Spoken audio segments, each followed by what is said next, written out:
In this section, I will introduce the concepts and case studies about foam model in detail.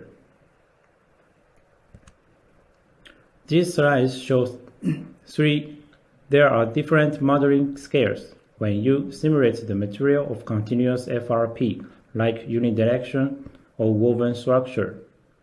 Micro or mesoscale model can help you to understand the mechanism of material behavior, such as how each fiber yarn deforms in shear. It provides very detailed information, but it is time and cost consuming in calculation and not suitable for real part simulations. Therefore, macro-scale model with a micro-mechanical material model is preferred. This allows you to build a continuous model like shear element. At the same time, can describe the yarn behavior by material model, so that wrinkle or fiber strands can be visualized by a macro-scale simulation for the large part. This slide explains that there are two types of constitutive model in foam model. Shear membrane model is composed by upper shear membrane and lower shear triple meshing, and treats in-plane and out-plane properties independently. This model gives you an easier way to do material parameter fittings from experimental results.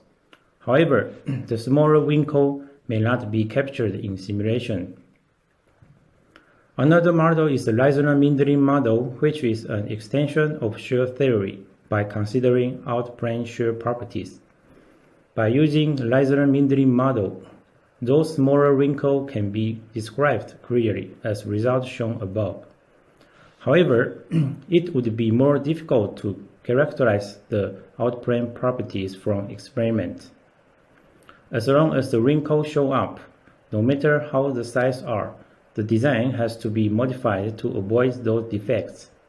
So we recommend shear membrane model due to its easy to fitting and the stability to calculation. This case study verified the effectiveness of shear membrane model.